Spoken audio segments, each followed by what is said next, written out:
Bonjour et bienvenue à ce point de presse transpartisan. Donc, ici présents les porte-paroles des oppositions responsables du dossier de l'habitation, soit Mme Virginie Dufour du Parti libéral du Québec, également M. Andrés Fontecilla de Québec solidaire et par la suite sera présent M. Joël Arsenault du Parti québécois qui sont accompagnés pour l'occasion aujourd'hui de M. Yves Dubé, président de la Fédération des locataires d'habitation à loyer modique du Québec. Donc, la parole est à vous. Merci. Nous suivons juste à l'instant la ministre Guilbeault, ministre des Transports, faisait une conférence de presse sur le troisième lien. Je vous demanderais, imaginez combien de HLM on pourrait faire avec son troisième lien. Alors, je voudrais parler justement aujourd'hui des HLM et saluer les gens de la Fédération des locataires de HLM du Québec qui sont présents avec nous, Mme Patricia Vianney, Marie-France Poirier et M. Dubé. Je salue également mes collègues des oppositions, députés de Laurier-Dorion et des Îles-de-la-Madeleine. Alors, les HLM, je vous l'ai dit, c'est important pour le Québec et nous avons déposé aujourd'hui une pétition qui témoigne de l'apport essentiel qu'ils ont à notre société. Depuis mon arrivée à l'Assemblée nationale, je dois dire que j'en ai parlé à maintes reprises. HLM barricadés, HLM vacants, le programme de rénovation qui n'était pas encore entamé pour les HLM, ça a été des chevaux de bataille pour moi. Parce que 70 des résidents en HLM, ce sont nos aînés, ce sont des aînés. Alors, c'est important de s'en occuper et les autres, ce sont des ménages à faible revenu, nos plus vulnérables de notre société. Il est clair pour moi que les HLM, c'est l'angle mort du gouvernement caquiste. On a priorisé des maisons des aînés à 1 million la porte au lieu de s'occuper de ce qui existe déjà et qui pourrait être mis en service rapidement. Je l'ai dit, les HLM font partie de l'ADN de notre parc immobilier. Il faut le maintenir, il faut l'entretenir et penser à l'agrandir. Je termine en mentionnant que j'ai déposé la pétition avec 1638 signataires, mais dans les faits, au total, ce sont plus de 8616 signataires qui ont appuyé cette pétition-là. Et là-dessus, il y en a 5000 qui ont été remis à des députés dans des comtés caquistes. Alors, par respect pour tous ceux qui ont travaillé sur la pétition, j'invite ces députés caquistes à remettre la pétition à la ministre de l'Habitation pour qu'elle puisse prendre la pleine mesure de la situation et l'importance du dossier. Merci. Merci, Virginie.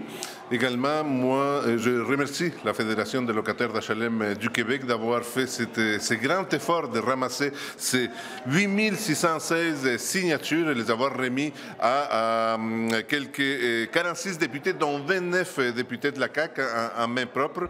Donc, cette pétition a le grand mérite de poser la question de l'élargissement du parc d'HLM du Québec.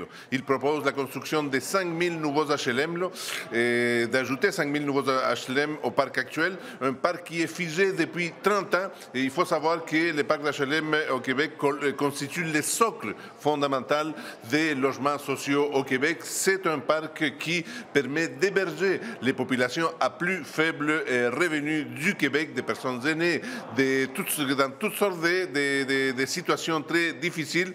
Donc, il est impératif, en pleine crise du logement, d'aider les ménages à plus faible revenu, dont plusieurs milliers se retrouvent dans les listes d'attente d'HLM, les aider à baisser substantiellement leur taux d'effort, l'argent mis dans les paiements du loyer à travers l'obtention d'un HLM dans toutes les régions du Québec. Ça va soulager grandement la vie d'un très grand nombre de personnes. La ministre de l'Habitation doit arrêter de s'éparpiller dans toutes sortes de programmes, trouver la priorité qui devrait être celle de financer 5 000 logements, habitations à loyer modique au Québec. C'est ça sa priorité en ce moment. Merci. Bonjour tout le monde. À mon tour de souligner l'effort immense et le travail de mobilisation de la part des comités de logement et de la Fédération des locataires de HLM du Québec qui ont permis de rassembler, on l'a mentionné, plus de 8600 signatures. Ça, on les a fait là, en faisant du porte-à-porte dans toutes les régions du Québec.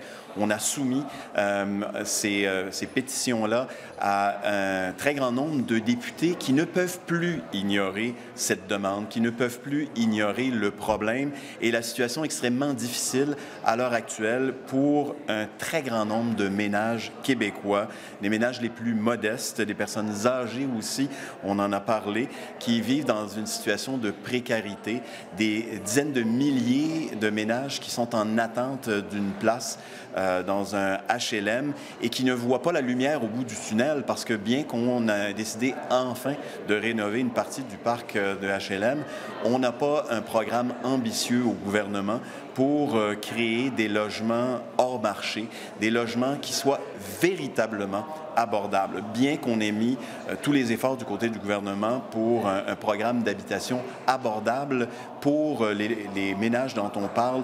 Il demeure inaccessible, ces logements qu'on s'apprête à créer à travers le programme actuel du gouvernement du Québec. C'est la raison pour laquelle nous appuyons la démarche de la Fédération pour que le gouvernement se fixe des objectifs ambitieux concernant la création de nouvelles unités de HLM, alors que le parc, comme on l'a mentionné plus tôt, il est à peu près immobile, il n'a pas bénéficié d'investissements substantiels pour l'élargir depuis une trentaine d'années, alors que les besoins, eux, ils ont évidemment explosé. On sait que les HLM, c'est je pense, un élément essentiel lié à la justice sociale également. L'accès à un toit, évidemment, c'est fondamental. Et à l'heure actuelle, malheureusement, au Québec, un très grand nombre de ménages ne peuvent pas, justement, avoir un logement décent, n'ont pas les moyens de se payer un logement avec la hausse du coût de la vie, avec l'inflation. Ça, le gouvernement doit enfin en prendre acte et agir. Alors, sur ce, nous appuyons évidemment fortement la proposition qui a été faite et qui a été manifestée aujourd'hui au Salon Rouge de l'Assemblée nationale. Alors, bonjour, je m'appelle Yves Dubé, je suis le président de la Fédération des locataires d'habitation à loyer modique du Québec. Et aujourd'hui, je suis très fier d'être présent ici pour déposer à l'Assemblée nationale notre pétition de plus de 8000 signatures. Une centaine de nos associations de résidents, qui en passant, ce sont tous des bénévoles, ont fait du porte-à-porte pour recueillir ces signatures et aller les porter à leurs députés. Le message que nous portons est très simple. Nous sommes 74 000 ménages à avoir la chance de vivre en HLM au Québec. Mais en pleine crise du logement, nous avons une pensée pour les 30 quelques mille ménages qui moisissent sur les listes d'attente des HLM, dans l'espoir d'en obtenir un.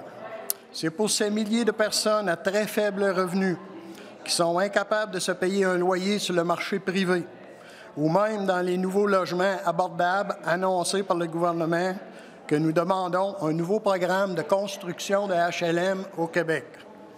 Il serait facile pour le ministre de l'Habitation de prendre son programme d'habitation abordable Québec et de le transformer en véritable programme destiné aux ménages les plus pauvres de la province qui ont besoin d'avoir un HLM.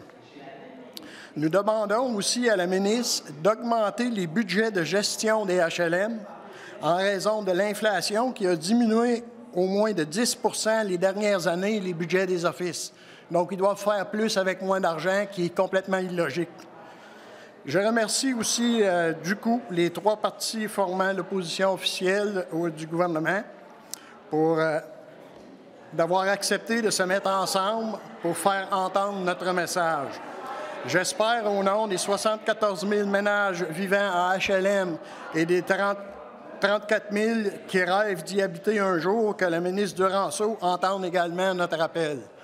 Je rajouterai ici que le programme FAC, qui est un programme dans le logement abordable, ne répond absolument pas aux besoins des plus démunis de notre société. Donc, il est important que le gouvernement ouvre les yeux et prenne conscience que les gens dans le besoin sont des électeurs eux aussi et qu'ils ont droit à avoir un logement digne de ce nom. Merci. C'est ce qui met fin au point de presse. Merci beaucoup et bonne journée.